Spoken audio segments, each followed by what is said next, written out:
एकाकाळची पूर्तता सांगत असतो. आता म्हणजे आतापर्यंत जे रामायण झालं, आतापर्यंत जी गोष्ट घडली, याच्यावरून आता घरी जाणं योग्य नाही असं मला वाटतं.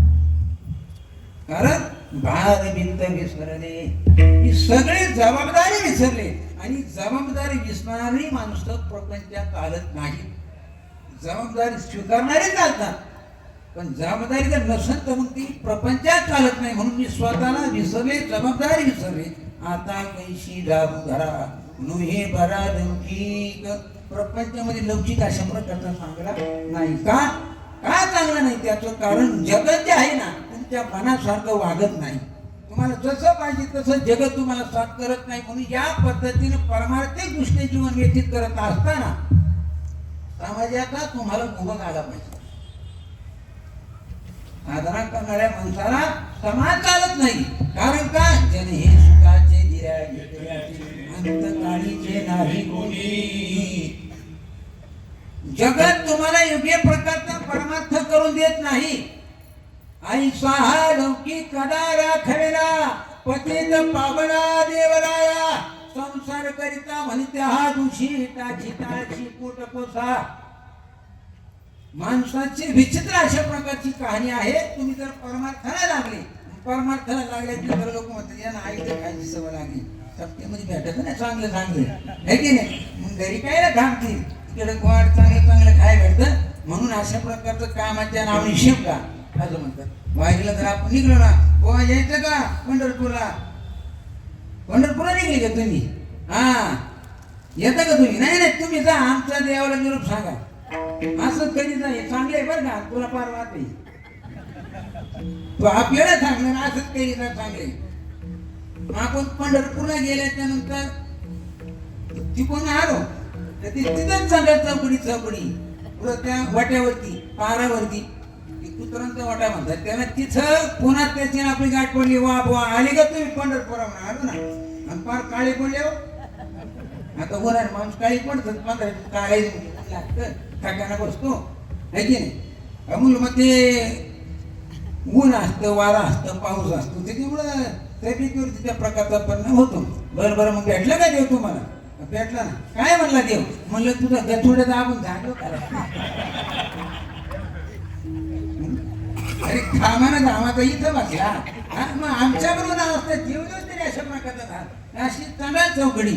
हे माणसं तुम्हाला परमार्थ करून देत नाही. म्हणून त्या गवळीने सांगितलं आता घरी जाणं सुद्धा अशा प्रकारचं उचित नाही. कारण माणसं परमार्थिक माणसाला चांगलं म्हणतच नाही. म्हणून तुकोबारायांकडे काही अशा प्रकारचे साधक मंडळी गेली आणि गेल्यानंतर सांगितलं महाराज अहो आम्ही प्रपंच करायला लागलो तरी लोक नाव ठेवतात, परमार्थ करायला लागलो तरी अशा प्रकारचे नाव ठेवतात. काय करावं? त्यावेळेस जगद्गुरु तुकोबारायांनी सांगितलं अरे तुमचं काय घेता, माझी स्वस्ती नाव होतं नाही. मला सुद्धा समाजाने अशाच प्रकारची नावं ठेवली. मग तुम्ही काय केलं? महाराजांनी सांगितलं मी जे केलं ते तुम्ही करा. काय करा? तुका म्हणे आता ऐका हे वचन.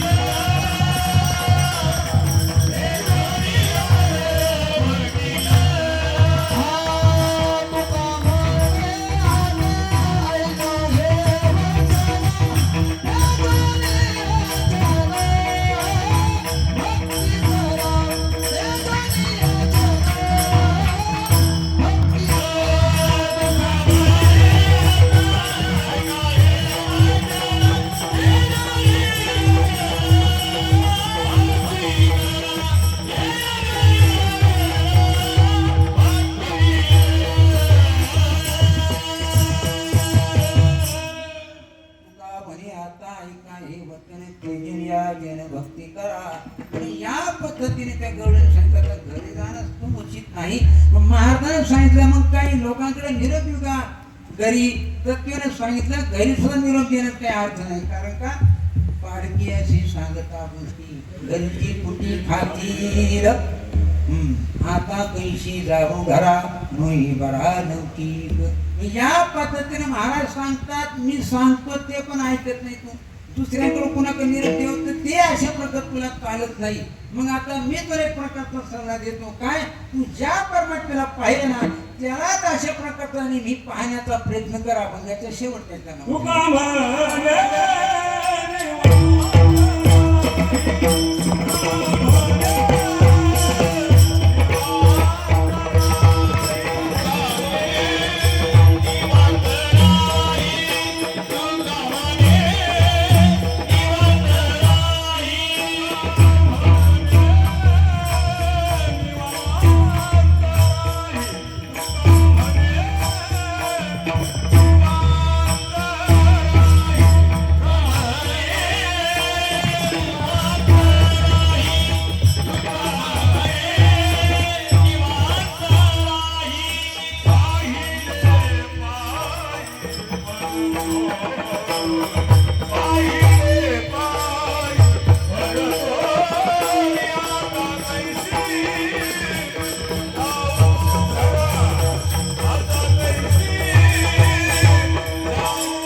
अशा पद्धतीने आपण केलं आपल्याला भगवान परमात्म्याचं चरित्र पाहायचे या उद्देशाने आपण मोठ्या प्रेमाने भजन करू आणि राहिलेल्या 5-10 मिनिटांमध्ये आपण चरित्र पाहण्याचा प्रयत्न करू.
माझे हरिरे चित्त फार चित्त विसरले आता कैशी दाबू घरा नोहे बरा लौकिक पारखियाशी सांगता गोष्टी घरची कुटी खाते आता कैशी दाबू घरा नोहे बरा लौकिक तुका म्हणे निवांत राही पाहिरे पाही परतुरी आता कैशी दाबू घरा नोहे बरा लौकिक काम करतो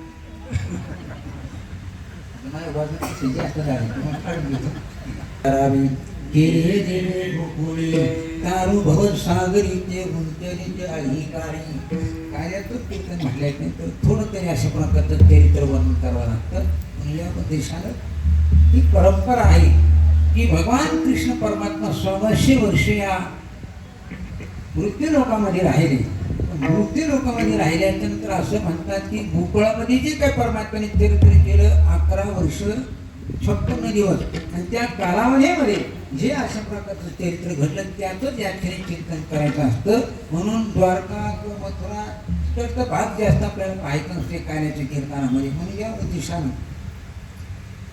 भगवान परमात्म्याने गोकुळामध्ये अशा प्रकारचा अवतार धारण केला वास्तविकता त्याचा जन्मही मथुरेत झाला पण मथुरे जरी जन्म झाला तरी कृष्ण गोकुळी जन्माला महाराज सांगतात खरा जन्म त्याचा गोकुळा झाला का कारण गोकुळ भाषेने त्याला जाणलं मथुरेच्या लोकांनी जाणलं नाही काय जाणलं नाही कारण विषय बुद्धी मुख्य ज्ञान ते असता मी भेटे जाण असता वेदोक्त जाण पण तेरेही न भेटे मी नाथ महाराज सांगतात विषयाचे बुद्धी म्हणजे अज्ञान आणि ज्ञान दोन्ही अशा प्रकारचा परमात्म्याला जाणू शकत नाही मग त्याला जर जाणायचे असेल तर अंतःकरण पूर्वक अशा प्रकारची भक्ती जर त्या परमात्म्याची केली तरच परमात्मा कळू शकतो म्हणून गोकुळ भाषांनी स्वतःला विसरून त्याची भक्ती केली ते ऋण फेडण्याकरता ऋण फेडावया अवतार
काळामध्ये भक्ती केली त्या भक्तीचं ऋण देवावरती झालं ते ऋण फेडण्याकरता अवतार केला म्हणून मथुरेमध्ये जर अशा प्रकारचा जन्म झाला कारावासामध्ये मी आता गेलो मागच्या खायरीमध्ये गुगळा आणि त्यावेळेस मथुरा पाहिली आता मी जास्त फिरत नाही पण लोकांनी गेलं म्हणजे करा मथुरा पाहिल्यानंतर कारागृहात त्याचा जन्म झाला ते आतमध्ये घुसलं तुम्ही बाजूला बिघडत नाही फक्त एकच माणूस घुसलं एवढी जागा आहे त्या कारागृहामध्ये आणि आतमध्ये परमात्म्याला अशा प्रकारचा अवतार झाला आता खरं वास्तू जिथे त्याचा जन्म झाला ती जागा जरा थोडी बाजूलाच राहील कारण तिथं अशा प्रकारची गोष्टी परंतु त्या क्षणी देवाचा अवतार झाला आणि अवतार झाल्याच्या नंतर असं म्हणतात की वसुदेव देवकीला अतिशय आनंद झाला आणि आनंद झाल्यानंतर ते परमात्म्याकडे पाहिलं तर 8 वर्षाची ती मूर्ती आणि 8 वर्षाची मूर्ती पाहिल्याच्या नंतर देवाकडे पाहिलं वसुदेव देवकीने विचारलं कोण तू ते म्हणे तुमचा मुलगा आहे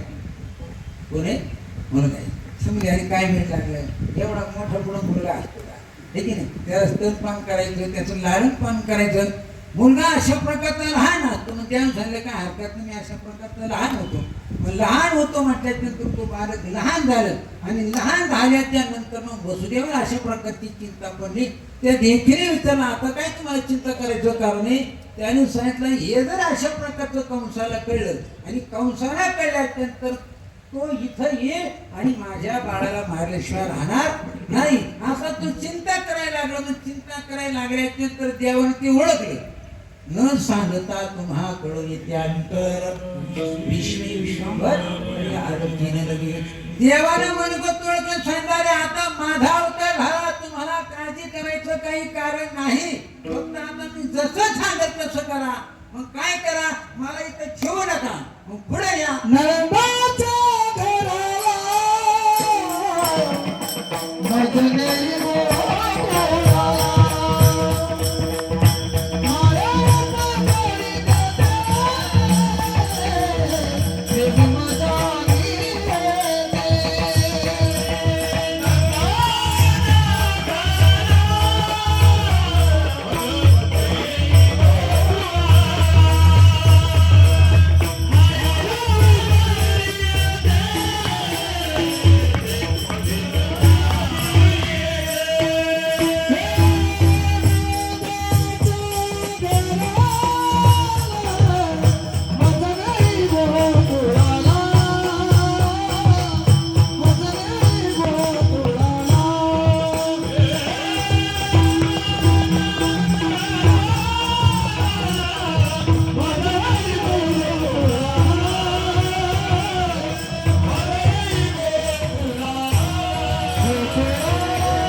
नंदाच्या घराला घेऊन जा आणि तिथं गेल्यानंतर मला नंद यशोदेच्या घरी ठेवा. तिथं अशा प्रकारची ते मुलगी जन्माला आली ते घेऊन या. वस्तू देऊन सांगा. अरे हातापायामध्ये बेडे आहेत ना. देऊन सांगितलं बेड्या काय करतात आहे की नाही. मग त्या बेड्या सगळ्या पाहिल्या बरोबर त्या गळून गेल्या असं म्हणतात. आणि मग उतरीला कमळापती बाईची मंडळी गळती. त्या भगवान परमात्म्याला टोपल्यामध्ये घेतलं. टोपल्यामध्ये घेतल्याच्या नंतर अशा प्रकारे निघाले.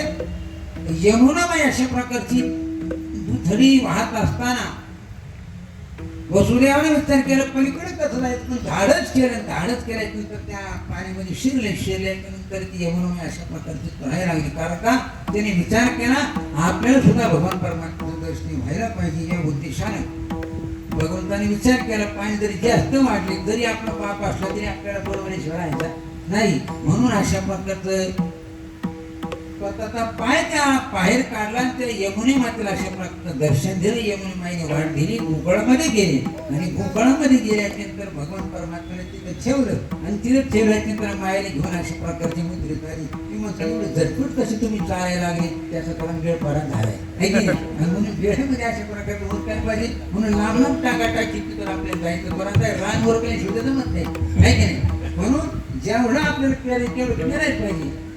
कारण परत आपलं व्हायसाठी नाही. म्हणून अशा पद्धतीनं गोकुळामध्ये गेले. तिथं अशा प्रकारचं परमात्म्याला ठेवलं.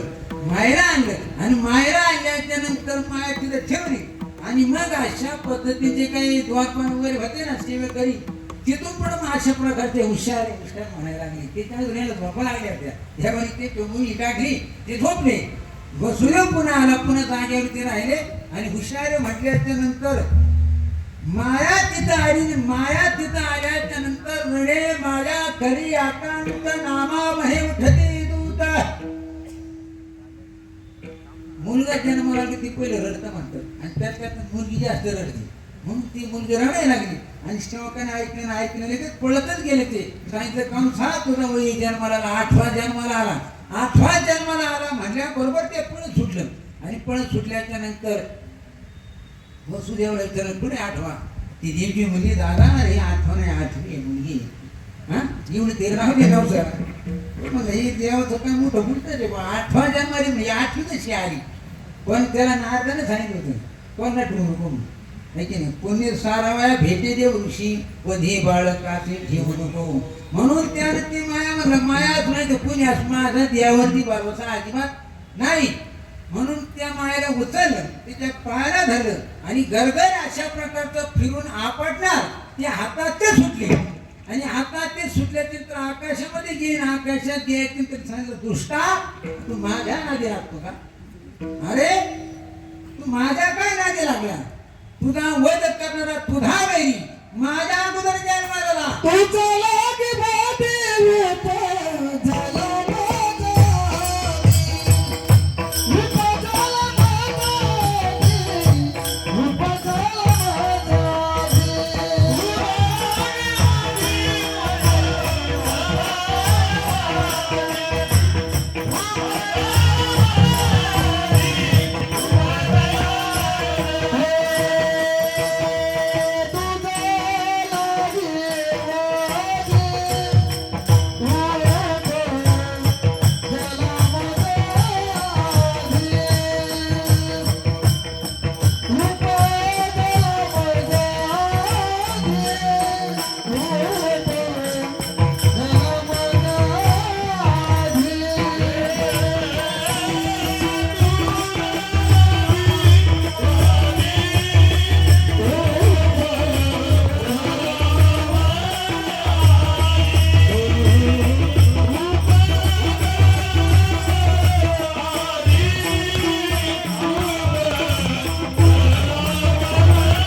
तुझं लागी वधी उपदला मदाधी माझ्या अगोदर तुझा मारणारा वैरी जन्माला आला तो गुंफळात मारतोय. मग कंसाचं धागू झालं म्हणला वैरी शर्माला आला गुंफळातही गेला कसं वाढला राम झालं. तो घाबरला पाला आणि घाबरल्याच्या नंतर मग त्याने मिटिंग घेतली आणि मिटिंग घेतल्याच्या नंतर मिटिंगमध्ये विषय मांडल्याच्या नंतर ते लटलटच उडत होतं. त्याच्या ती पुन्हा बसली ती उठली ती म्हणली कारण एवढा फार तुझ्या अंगाला घाम फुटलाय लटलटा उडत झालं काय तुला माणूस तुला नाही माहिती आहे की नाही. माझा म्हणजे अशा प्रकारचा जन्माला आलाय आणि तू आता काही केल्या म्हणणार नाही त्याच्या हातून माझा मूर्ती तिने सांगितलं अजिबात घाबरू नको. ते कालचं पर नाही म्हणजे माझ्या पुढं काय त्याची किंमत आहे कोण म्हणली बाया माणसं जर मोठेपणा दिले का त्यांचं मोकळा अंतर वाटतो आहे की नाही. म्हणून लई काम पूर्ण मोठेपणे जास्त नाही द्यायचं आहे लक्षात. म्हणून ह्या पद्धतीनं सांगायला तू काय घाबरायला लागला मी अशा प्रकारचं त्याला मारून येते तुम्हाला काय हरकत नाही. तू जर त्याला मारून आली तर इथून तर तिथून आहे की नाही म्हणजे अख्खं कल्याण ठाणा तुझं नाव करून देतो पण त्याला मारून ये मग मारून म्हटल्याची तर ती निघली आणि निघल्याच्या नंतर कशी नाही म्हणतात ती राक्षसी होती पण अतिशय सुंदर अशा प्रकारची देवांगाना बनली आणि देवांगाना बनून सुंदर अशा प्रकारचं रूप धारण करून तिथं आली. पण आता कृष्ण नेमकी कुठे जन्माला आला हे काय त्याला पता आहे. म्हणून त्या भूगोळामध्ये जेवढे अशा प्रकारची मुलं तेवढ्या काळामध्ये जन्माला आली ना तेवढी ती मारी सुटली. ती मुलं स्तना लावलं का मारायचं स्तना लावलं का मारायचं अशा प्रकारचं अनेकाची मुलं मारली आणि अनेकाची मुलं मारल्याच्या नंतर नामा म्हणी आली नंदाच्या गावा स्वल्प सुंदर हा देवांगना नंदाच्या घरी आली आणि घरी आल्यानंतर तिला कळल्याख्याने कृष्णाचा जन्म झाला. कारण का त्या राजाचं मुलगा होतं नंद राजा असल्या कारण तिथं त्या कृष्ण जन्मकालामध्ये अतिशय उत्सव अशा पद्धतीने चालू असल्यामुळे तिच्या लक्षात आलं या खेळ ते जन्म आलेले आहेत. मग यशोदेला विचारलं काय झालं तुला मुलगा झाला मला सांगितलं नाही हा मी त्याला काय ते घेऊन आले असतील तशी घेऊनच आले ते सगळं आहे की नाही अंगण रोपडं काय घेऊन आले त्यानंतर यशोदेला विचारली तू कोण ग ती म्हणजे मी तुझी बहीण ना आहे की नाही. ती यशोदा म्हणजे मला तर बहिणी नाही तू कशी काय मधून बहिणी दिली काय ती म्हणजे मी तुझी चुलत बहीण ती म्हणजे अगं चुलतही नाही सखी नाही पण ती म्हणजे जाऊ दे कंची का असं तू हारी ना तुला काय काम आहे सांग. अगं तू कृष्ण पुढे कृष्ण मला दाखव. आता याला नवीनच मुलगा झाली तर मुलं काय म्हणते एक लक्षात घ्या मुलगा जन्माला आल्याच्या नंतर लगेच कोणाकडे येऊ नये कारण त्याचं एक तर कवळं अशा प्रकारचं शरीर असतं अवयव असतात आणि दुसरी गोष्ट काही इतकी लोक अशा प्रकारची अनिष्ट असतात म्हणजे आता हा तो ग्रहकालाचा दोष आहे. ग्रहकालाचा दोष असल्यानंतर काहीशी ग्रहांतर काल सर्पयोगाची असली किंवा दुष्टग्रहांची जर त्याच्यामध्ये शक्ती असली तर दृष्टी टाकल्याबरोबर काहींना नजर लागते आणि काहींना नजर लागते म्हणून याच्या करता आता मी शाळेत तर होतं तेव्हापासून मला ज्योतिषशास्त्र जायचं मी पहिलं हात बघून पत्रिका बनवायचा हात आहे ना हात पाय घेतल्यानंतर हे बोटावरचं रेषा याच्या रेषा हे रेषा मांडायचं. आता प्रत्येक हे गुरुचं बोट आहे ना, मग ह्या रेषा मोजल्या तर इतक्यावरून गुरु किती असताना ते कुठल्या राष्ट्रीय हे कळतं. हाताचे तळहात अशा प्रकारची मोजायची, त्या तळहातावरून अशा प्रकारे त्याचं भाजी बनवायचं. परत मी माया घेऊन नका मी धंदा बंद करून टाकला. काय म्हणते कारण उंदीर आपलं म्हणतो ना डोंगर मुखून उंदीर काढणे लोक त्याला 5 रुपये 10 दिवस आहे की नाही याच्या करता. आणि तिसरी गोष्ट आता ते आपल्याला अवधी सुद्धा नाही, वेळ सुद्धा नाही, पण सांगण्याचा मुद्दा हातावरून अशा प्रकारच्या पत्रिका बनवलेल्या असतात. म्हणून या कशा करता सांगतो, कुंडलीमध्ये अशी काही दुष्ट योग असतात तर त्या दुष्ट योगांना अशा प्रकारची त्यांची नजर लागते. म्हणून नजर लागू नये म्हणून जन्माला आलेल्या जे मुली कमीत कमी 10-12 दिवस तरी कोणाच्या हातात देता कामा नाही. म्हणून यशोदा घाबरली. ती म्हणजे अगं तो कृष्ण आहे पण त्याला मी लहानलंय, त्याला अशा प्रकारचं झोपवले पाण्यामध्ये, ते आता झोपले.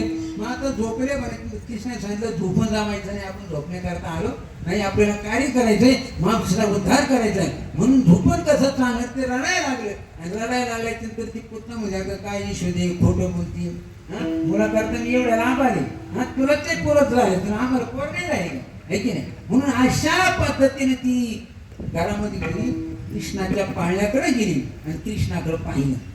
आणि कृष्णाकडे पाहिल्यानंतर कृष्णाने तिच्याकडे पाहिलं. मग पाहिल्यानंतर काय म्हणती ती म्हणती आता कसा जाशील, आता माझ्या ताबडीतून कसा जाशील. आणि कृष्णाने तिच्याकडे पाहिलं. कृष्ण मला आता तू कशी जाशील, आता माझ्या ताबडीतून तू सुद्धा जाऊन शकत नाही. हो म्हणून ठकाठक त्या क्षणी भेटला. आणि भेटल्याच्या नंतर त्यानं उचलल्याच्या नंतर अशा प्रकारचं तिने त्याला पदराच्या आड केलं. वास्तविकता माता मावळ्या पूर्वीच्या काळामध्ये मुलाला स्तनपान करत असं त्याच्यावरती पदर टाकत होते. कारण पदर काय टाकत होते की मला सांगितले तेच कारण आहे, कारण नजर लागू नये म्हणून. आता पूर्वी पदर होते म्हणून पदर टाकीत, आता पदरच नाही राहिले आहे की नाही. पदराचा पार भट्ट्यामुळे झाला. म्हणून हो अलीकडच्या काळामध्ये आता स्तनपान करायला नदी बाटली आहे की नाही, त्या बाटलीमध्ये काय करतात त्याला ते दूध वगैरे पाजतात तर ती बाटली शेवट कुठं काही नाही शेवट फार मशाना जातो बाटली, ते बाटलीतून तिथे घेऊन जातात आहे की नाही, त्याला निवड दाखवणे करतात. मग अशा पद्धतीनं पदर टाकला, त्याला अशा प्रकारचं स्तन लावलं मुखाला. लावल्यानंतर त्यांनी प्यायला सुरुवात केली आणि प्यायला सुरुवात केल्यानंतर तिने विचार केला हे पोरदार शिद्रच का, कारण आतापर्यंत पोर दिसते स्तनाला लावल्याबरोबर मारायची, पण आता याला 2 मिनिटं झाले, 3 मिनिटं झाले, 5 मिनिटं झाले, हे काही थांबायला बा. यांनी विष प्राशन केलं, दूध प्राशन केलं, पुन्हा रक्त प्राशन केले, पंचप्राण प्राशन केले. मग म्हणजे कृष्णा सोड, कृष्णा सोड. देवाने सांगितलं आता मी सोडायच्या भानगडीत नाही, मी तर कोण हात लाईत नाही आहे की नाही. हात लावला तर आपल्या हातातून कोणी सुटत नाही, आपला इतका भक्कम हात आहे की नाही. म्हणून याच्या करता आता सुटायच्या नादी पडून कुतर मी कायमच सोडतो, कायमच सोडतो म्हणल्यानंतर धाड दिशेची पुतना खाली पडली. आणि पडल्याच्या नंतर मग तिचं खरंच स्वरूप प्रगट झालं. असं म्हणतात की तिचं शरीर उंच झालं आणि उंच झाल्यानंतर तिच्या छातीवरती कृष्ण परमात्मा खेळत होता. याचा अर्थ काय, जोपर्यंत विषानं भिकारयुक्त असलेले भिकार आहेत ना, जोपर्यंत तुमच्या हृदयातून बाजूला जात नाही तोपर्यंत कृष्ण परमात्मा तुमच्या हृदयात खेळत नाही. तसं त्या पुतण्याच्या हृदयातून सगळे विकार देवाने अशा प्रकारचे घालवले, छातीवरती खेळायला लागला. जिकडे तिकडे आडावड झाली, ते पडल्यानंतर बरी झाडं म्हणून पडली. असं म्हणतात की त्या कृष्ण परमात्मा काय करते शिडी लावली वर आणि शिडीने तळून गेलं. म्हणजे किती प्रेत असं मोठं बघा. या काही मला विचारा हे पुढे स्टेक दे का, मला तुला काय मिठं चढाला का, शिडी लावून का तुला मिठं चढाला का, तुला बी आलं का काही आहे की नाही, तुला एवढं ट्रेनिंग घ्यायचं काय का आम्ही.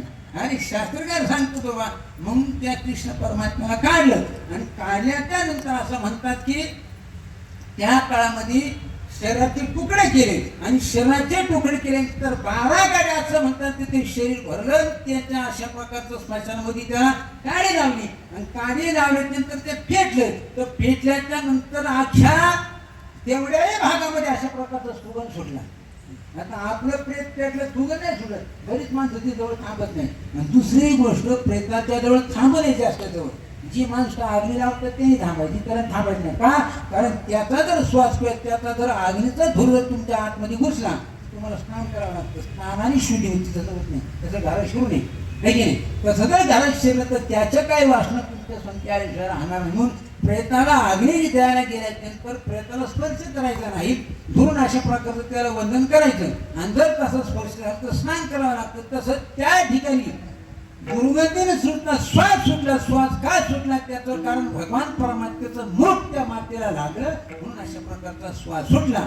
आणि मग अशा पद्धतीने कंसने सांगितलं, बा मावशी गेली अजून कशी येणं, बाकीचे 4 जण विचारून म्हणजे अहो ते दुर्देश तुला आपल्याच बाईचं आहे म्हणजे मेले का, म्हणजे खरा झाली, आहे की नाही? खरा झाले. आता काय करायचं, कृष्णाचं धावत म्हणलं. मग त्याच्यामध्ये अशा प्रकारचे दैत्य उठला, तो महाबळ दैत्य. आणि दैत्य उठल्यानंतर ते सांगितलं, कंसा जरी मावशी मिली तर मला अशा प्रकारची बी देते, मी जातो म्हणतो गुंकळामध्ये आला. गुंकळामध्ये आल्यानंतर असं म्हणतो त्यांनी ब्राह्मण चूप घेतलं. ब्राह्मण चूप घेतलं, हातामध्ये पंचांग घेतलं. काय जाणून वगैरे सगळं आला त्या ठिकाणी. आल्या त्यानंतर आता बाया माणसाला हे भविष्य पाहायची जास्त सवय. ज्योतिषाला परत सांगतं बाया माणसाचे नाही जेवता आणतो, कारण बाया माणसं जर कधी सांगितलं गडी माणूस नाही. हा पहिला प्रश्न जर तुम्ही गेले ना पुढे कोणत्या घरी आणि त्या बाईचा पहिला प्रश्न काय असतो माहिती का? काय? अहो आमचा पाट्याचा बाप नाही ते येणे माहिती होतो. हा पहिला ठरलेला प्रश्न काय. आता मी विचारतो तू पाप्याला मी येडेवाणी करतो, तू कशी करते? मग ते ठरलेला प्रश्न. तसं त्यातले आले त्यानंतर ईश्वरी मातेला ते दिसले ब्राह्मण आले. ब्राह्मणाचं आधी राज्य करायचं.